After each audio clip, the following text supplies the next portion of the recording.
নতুন করে স্পোর্টস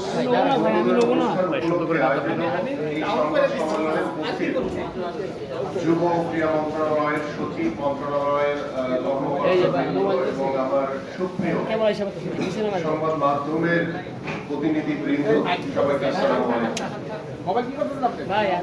আপনারা সকলেই জানেন যে আজকে সকাল থেকেই এবং সেই বৃষ্টি ভেজা সময়ে আপনারা প্রিয় সাংবাদিক ভাইরা আজকে এখানে উপস্থিত হয়েছেন, এই জন্য আমি আন্তরিকভাবে আপনাদেরকে ধন্যবাদ এবং কৃতজ্ঞতা জানাই।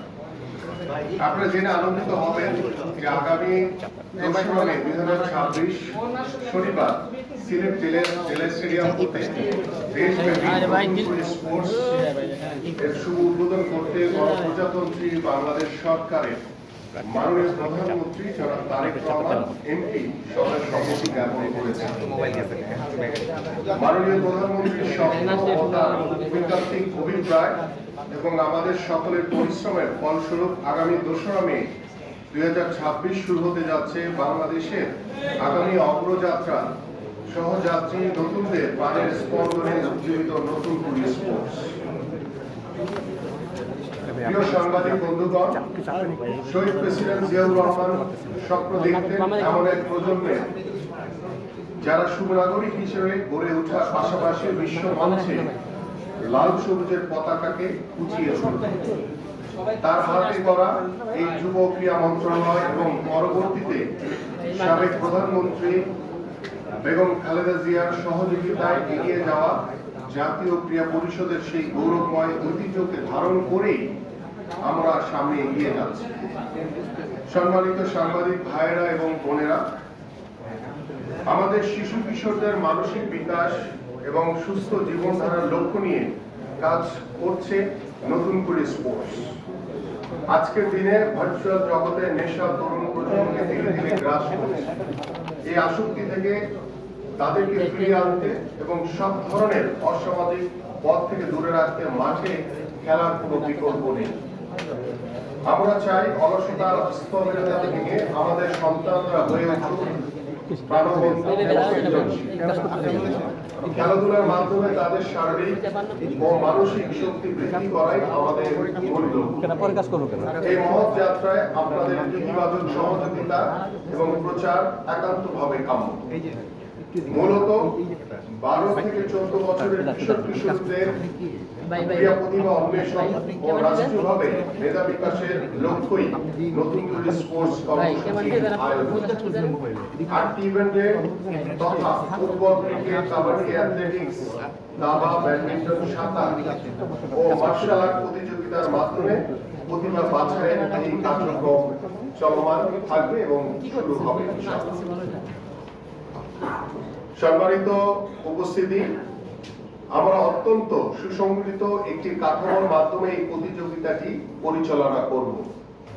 একদম তৃণমূল থেকে প্রতিভা খুঁজে আনতে আমাদের কার্যক্রম শুরু হচ্ছে ইউনিয়ন এবং সিটি কর্পোরেশনের ওয়ার্ড পর্যায় থেকে।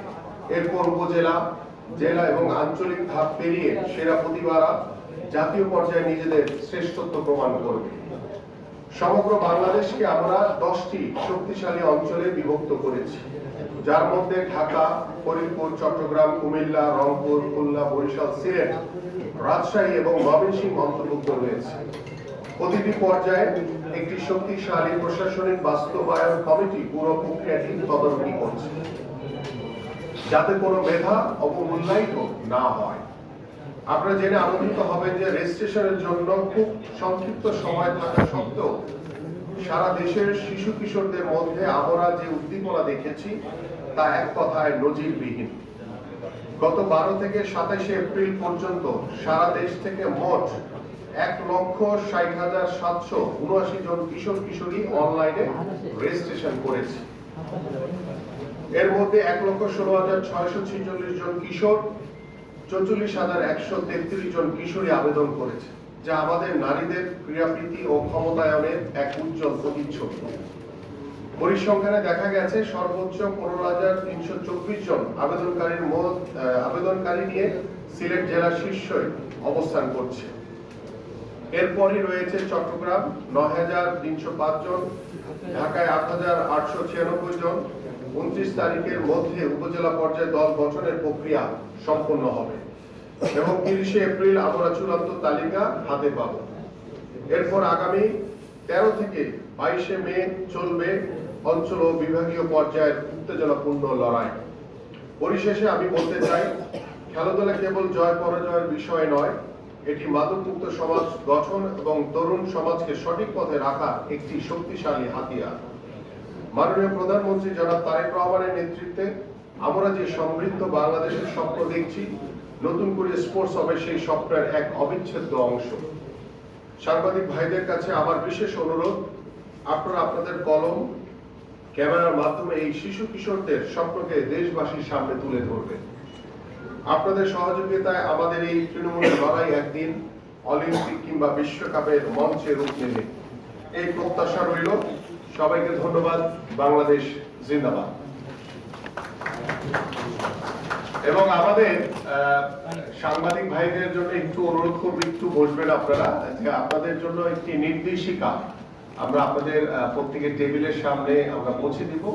একটু ধৈর্য ধরে বসলে ইনশাআল্লাহ আমরা এই নির্দেশিকাটা, এখানে আমাদের টোটাল নতুন করে স্পোর্টস নিয়ে যেতে আমাদের কর্ম পরিকল্পনা কিভাবে আমরা করব, এবং আমরা আগামী নতুন বছর থেকে, দ্যাট মিনস হচ্ছে আমরা নতুন অর্থ বছর থেকে আবার নতুন ভাবে যখন শুরু করব, কিভাবে করব, টোটাল প্রক্রিয়াটি এখানে উল্লেখ করা আছে, যেটা আপনাদের লিখতে, আপনাদের এই যে কার্যক্রমকে বাস্তবায়ন করতে আপনাদের সার্বিকভাবে সহযোগিতা করবে ইনশাআল্লাহ। এবং আমি কিন্তু সবাইকে আহ্বান করছি, সিলেটে আপনারা অবশ্যই সবাই আপনারা আমাদের সাথে সংযুক্ত হবেন এবং আপনারা সেখানে উপস্থিত থাকবেন, সেটা আহ্বান করছি। ইতিমধ্যে আমাদের প্রেসের অনেকে হয়তো আপনাদের সাথে কথা বলেছে, অনেকে আপনারা পরিকল্পনা নিয়েছেন, কেউ হয়তোবা একদিন আগে চলে যাবেন, কেউ হয়তোবা 2 দিন আগে যাচ্ছেন, কেউ হয়তোবা 2 তারিখ যেদিন মাননীয় প্রধানমন্ত্রী উপস্থিত হবেন সেদিন উপস্থিত হবেন। তো আমি স্পোর্টসের যে যুগান্তকারী যে একটি পদক্ষেপ আমাদের মাননীয় প্রধানমন্ত্রী উদ্যোগ নিয়েছেন, সেই উদ্যোগকে স্বাগত জানিয়ে আমি আপনাদের সবাইকে আহ্বান করব যে আপনারা সিলেট সহ একযোগে আমাদের এই নতুন করে স্পোর্টস 64টি জেলায় কিন্তু ডিজিটালি আমাদের মাননীয় প্রধানমন্ত্রী উদ্বোধন করবেন ইনশাআল্লাহ। এবং শুধু সিলেট না, এবং প্রত্যেকটি জেলা স্টেডিয়ামে আমাদের স্থানীয়, আমাদের সংসদ সদস্য, আমাদের মন্ত্রীবর্গ এবং স্থানীয় জেলা প্রশাসন থেকে শুরু করে উপজেলা প্রশাসন, আমাদের জেলা প্রিয় অফিসার, সকলে মিলে আমরা প্রত্যেকটি জেলায় আমরা বর্ণাঢ্যভাবে ডিজিটালি আমরা এই উদ্বোধন কার্যক্রম করবো ইনশাআল্লাহ। এবং আমি চাই যে আপনারা চাইলে আপনাদের পছন্দ মতো, যে কেউ হয়তো বা সিলেটে যাবেন, কেউ হয়তো বা অন্যান্য জেলায় গিয়ে আপনারা সেটা তদারকি করতে পারেন যে সেটা সঠিকভাবে বাস্তবায়িত হচ্ছে কিনা, এবং সেই বাস্তবায়নে যদি কোথাও কোনো ঘাটতি থেকে থাকে সেটা যদি আমাদের নজরে আনেন, তাহলে আমরা তাৎক্ষণিকভাবে সেটাকে সমস্যাগুলোকে শুধরিয়ে আমরা চেষ্টা করব যে এটাকে সুন্দরভাবে বাস্তবায়ন করা যায় কিভাবে। পাশাপাশি যেহেতু আমি আপনাদের কাছে আহ্বান করছি যে যেহেতু আমরা প্রথম শুরু করছি একসাথে 64টি জেলায়, যদি কোথাও ভুল ত্রুটি থাকে সেটা আমি আপনাদের মাধ্যমে আমার নজরে আসলে পরবর্তী বছর যখন আমরা নতুন ভাবে শুরু করব ইনশাআল্লাহ, সেই বছরে যাতে একদম ত্রুটিপূর্ণ ভাবে যাতে আমরা শুরু করতে পারি, সেই প্রত্যাশাটাও কিন্তু আমি আপনাদের কাছে করি। সবাইকে ধন্যবাদ।